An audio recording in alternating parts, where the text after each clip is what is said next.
बच्चों, आज हम इस वीडियो में 10वीं कक्षा का पहला पाठ बरसते बादल से संबंधित व्याकरण भाग देखेंगे। निम्न शब्दों के तत्सम रूप लिखिए।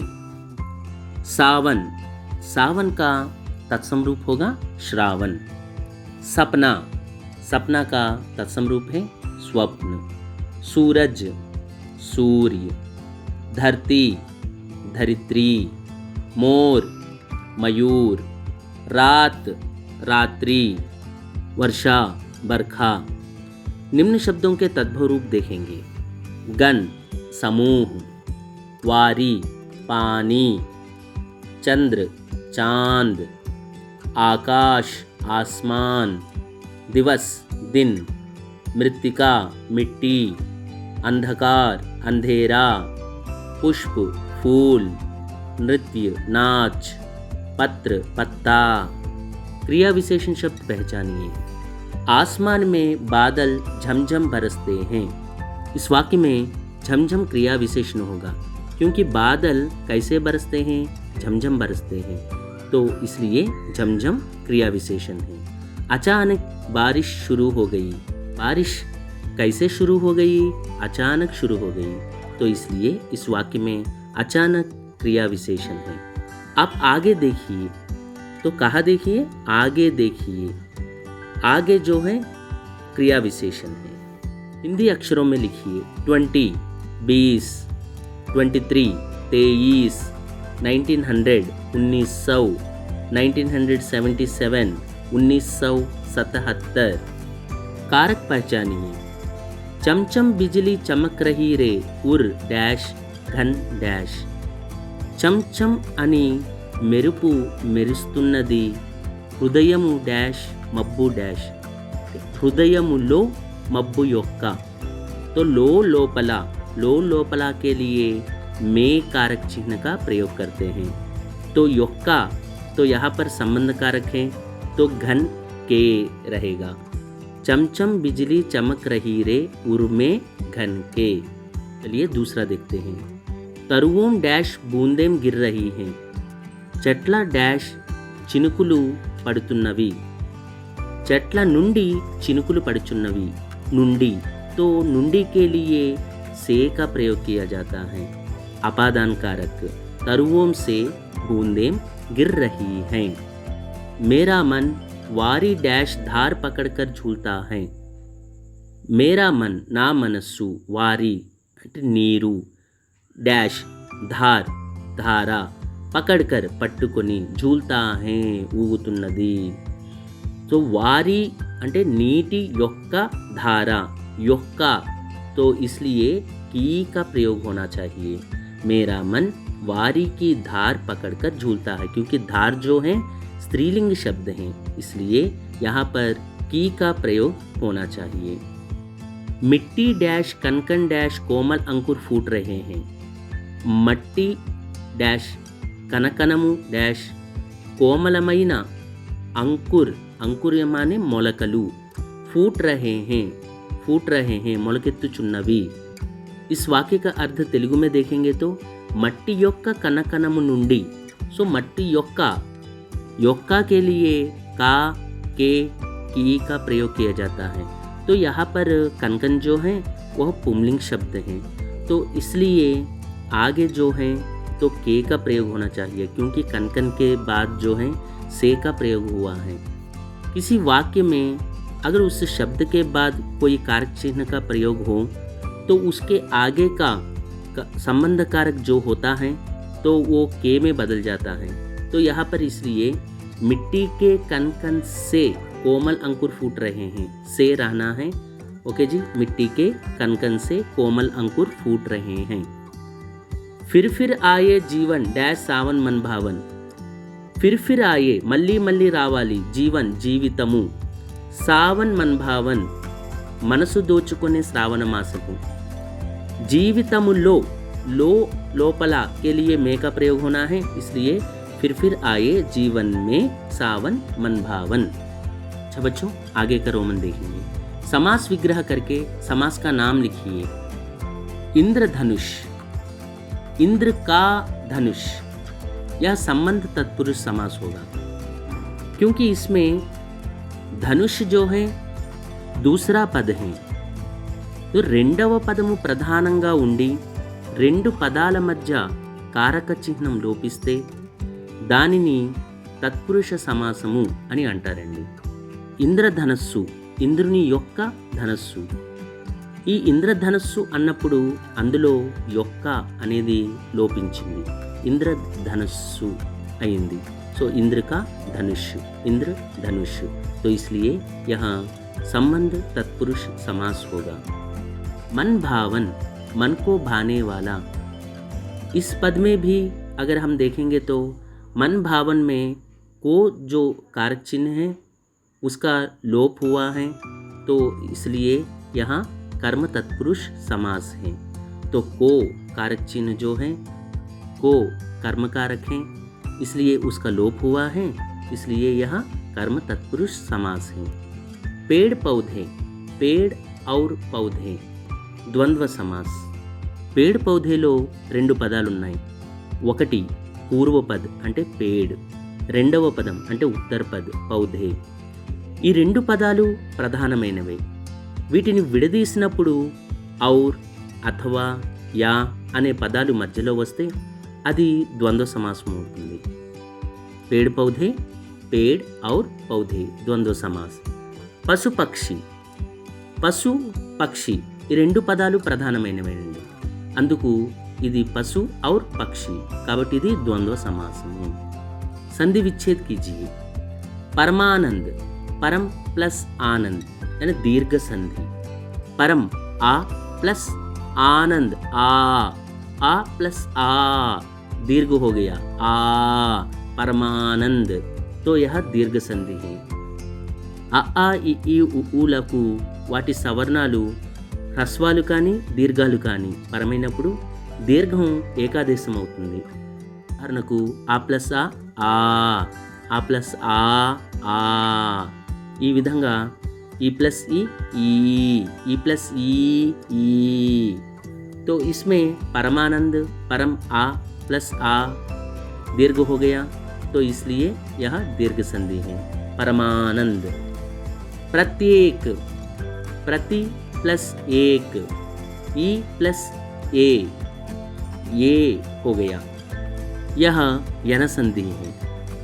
ई उ లేక అరు రీ తర్వాత వేరొక అచ్చు అంటే హిందీ స్వర్ వస్తే ఈ యాగాను, ఉ వాగాను, రీ ర్గాను మారిపోతాయి. దీనినే యనసంధి అని అంటారు. ప్రత్యేక్, ప్రతి ప్లస్ ఏక్, ఈ ప్లస్ ఏగా మారిపోయింది కాబట్టి ప్రత్యేక్, ప్రతి ప్లస్ ఏక్ యనసంధి. ప్రాణాధార్, प्राण प्लस आधार. भावुक, भौ प्लस उक अयादि संधि. भौ औ प्लस उक उ, औ प्लस उ आव हो जाएगा, तो इसलिए यह अयादि संधि है. यानी ఏ ఓ ఔ తర్వాత వేరొక అచ్చు స్వర్ వచ్చినట్లయితే వీటి స్థానంలో అంటే ఏ ఐగాను, ఓ ఔగాను, ఔ ఆవుగాను మారిపోతాయి. దీనిని అయాది సంధి అని అంటారు. రసాత్మక్, రస్ ప్లస్ ఆత్మక్, ఆ ప్లస్ ఆ तो दीर्घ संधि है. रत्नावली, रत्न प्लस आवली, आ प्लस आ दीर्घ संधि. रोमावली, रोम प्लस आवली दीर्घ संधि. सदैव, सदा प्लस एव. ఈ పదములో ఆ ప్లస్ ఏ ఐగా మారిపోయింది కాబట్టి ఇది వృద్ధి సంధి అండి. ఆ తర్వాత ఏ గాని ఐ గాని వస్తే ఐగాను, ఆ తర్వాత ఓ గాని ఔ గాని వస్తే ఔగాను పరివర్తన చెందుతాయి. దీన్నే వృద్ధి సంధి అని అంటారు. సదైవ్, సదా ప్లస్ ఏవ్ సదైవ్. స్వాగత్, సు ప్లస్ ఆగత్ స్వాగత్ यन संधि. तल्लीन, तत् प्लस लीन व्यंजन संधि. निर्मल, निह प्लस मल निर्मल विसर्ग संधि. अनेक शब्दों के लिए एक शब्द. जो पुरुष कविता लिखता है उसको कहते हैं कवि. జిస్కే నీచే రేఖా ఖీంచీ హో, దేని కిందైతే లైన్ గీయబడిందో ఉస్కో కహతే హై రేఖాంకిత్. జో పహలే నా పడా హో, మునుపెన్నడూ చదవనిది అపఠిత్. జో నష్ట్ నా హోనే వాలా హో, నశించనిది అనశ్వర్. జో పరిచిత్ నా హో, పరిచయము లేనిది అపరిచిత్.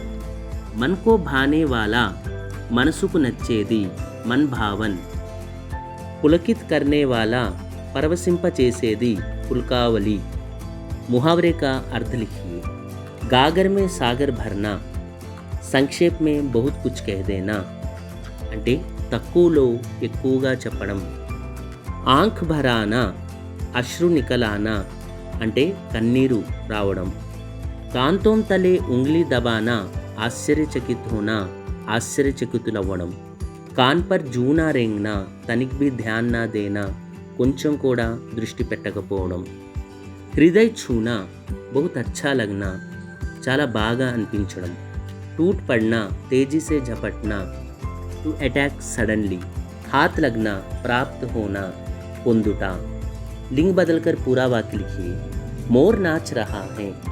మోర్, మోర్ అనేది పుంలింగ శబ్దము కాబట్టి దాని యొక్క స్త్రీలింగ శబ్దము మోర్ని అవుతుంది. మోర్ నాచ్ రహా హై. తో మోర్ పుంలింగ శబ్దము కాబట్టి అక్కడ నాచ్ రహా హై, రహా హై వచ్చిందండి.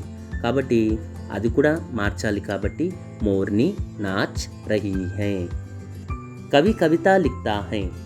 కవి, కవి యొక్క స్త్రీలింగ రూపము కవయిత్రి. కవయిత్రి కవిత లిఖ్తీ హై, స్త్రీలింగం కాబట్టి లిఖ్తీ హై. వచన్ బదిలియే. బూంద్, బూందేం. బూంద్ అనేది అకారాంత స్త్రీలింగ శబ్దం కాబట్టి బూందేం. మోర్, మోర్ అనేది పుంలింగ శబ్దం అండి, అకారాంత పుంలింగ శబ్దం కాబట్టి సేమ్ యాజ్ ఇట్ ఈజ్గానే దానిని రాస్తామండి. More, more. ధారా, ధారా ఆకారాంత స్త్రీలింగ శబ్దం కాబట్టి ఏం అనేది చేర్చాలి. ధారా, ధారా ఏం.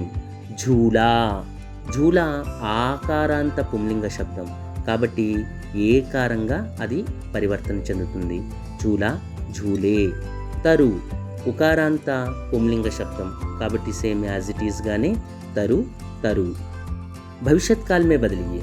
మేఘ్ బరస్తే హై. మేఘ్ బర్సేంగే. మేఘ్ బరస్తే హైలో బరస్ అనేది మూల ధాతువు కాబట్టి ఆ బరస్ అనే దానితో మేఘ్ ప్లూరల్ ఫామ్ కాబట్టి ఏంగే అనేది చేర్చాలండి. మేఘ్ బర్సేంగే, బరస్ ప్లస్ ఏంగే బర్సేంగే. తరువోం సే పానీ కి బూందేం గిర్తీ హై. తరువోం సే పానీ కి బూందేం గిరేంగి. ఇందులో గిర్ మూల ధాతువు కాబట్టి గిర్ ప్లస్ ఏంగి గిరేంగి.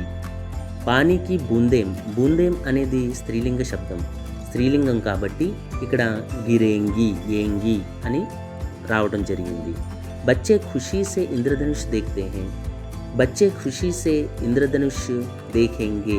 దేఖ్ అనేది మూల శబ్దం అండి, మూల ధాతువు కాబట్టి దానితో ఏంగే చేర్చాలండి. బచ్చే అనేది ప్లూరల్ ఫామ్ కాబట్టి ఏంగే అనేది చేర్చాలి. బచ్చే ఖుషీ సే ఇంద్రధనుష్ దేఖేంగే.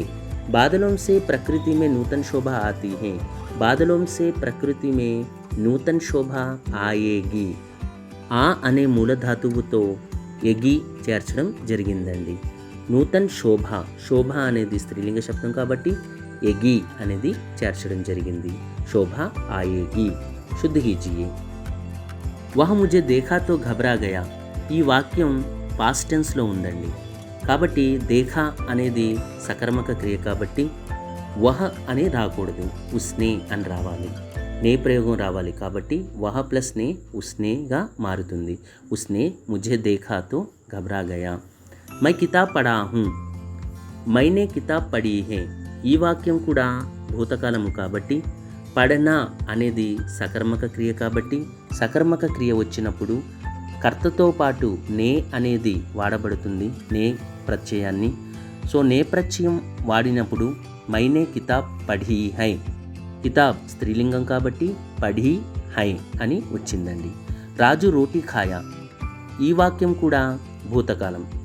ఖాయా అనేది అంటే తిన్నాడు, తిన్నాడు అంటే ఏం తిన్నాడు? ఏదో ఒకటి తిన్నాడు అంటే ఇక్కడ ఆన్సర్ వచ్చింది కాబట్టి ఇది సకర్మక క్రియ. సకర్మక క్రియ వచ్చినప్పుడు కర్తతో పాటు నే ప్రయోగము ప్రయోగించాలి. రాజునే రోటీ ఖాయి. రోటీ అనేది స్త్రీలింగం కాబట్టి ఖాయి వచ్చిందన్నమాట అండి. అంటే కర్తతో పాటు నేను ప్రయోగించినప్పుడు క్రియ కర్మను అనుసరించి ఉండాలి. కర్మ ఇక్కడ రోటీ అనేది స్త్రీలింగం కాబట్టి ఇక్కడ ఖాయి అనేది వచ్చింది. సుధానే కితాబ్ నహీ లాయి.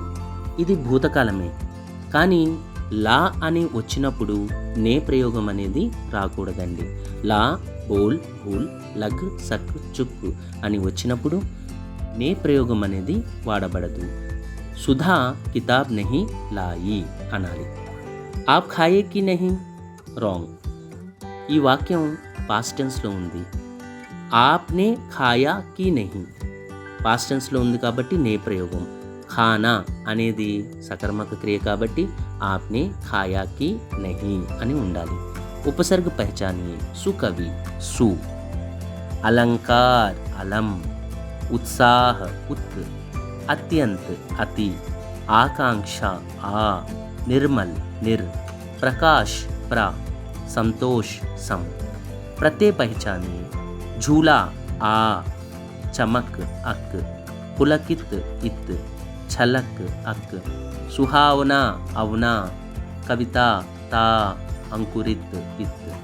निम्न शब्दों के पर्याय शब्द लिखिए. सूरज, सूरज के पर्याय शब्द होंगे सूर्य, भानु, भास्कर. पक्षी, पक्षी के पर्याय शब्द होंगे खग, चिड़िया, विहंग. झिल्ली, झिल्ली के पर्याय शब्द होंगे झींगुर, झिल्लरी, भृंगारी, चीलिका. तरु, तरु के पर्यायवाची शब्द होंगे वृक्ष, पेड़, पादप. गगन, इसके पर्याय शब्द हैं आसमान, आकाश, नभ.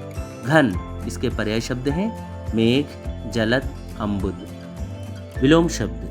दिन, रोजू, रात, रात्रि. धरती, भूमि. गगन, आकाशम. गिरना, पडुटा. उठना, लेचुटा. भीतर, लोपला. बाहर, बयटा. अंधकार, चीकटी. प्रकाश, వెలుతురు. అవని, భూమి. అంబర్, ఆకాశం. ఆకాష్, ఆకాశం. పాతాల్, పాతాళం. ఆర్ద్ర, తడిచిన. శుష్క్, ఎండిన. గీలా, తడిచిన. సూఖా, ఎండిన. జల్, జలము. థల్, భూమి.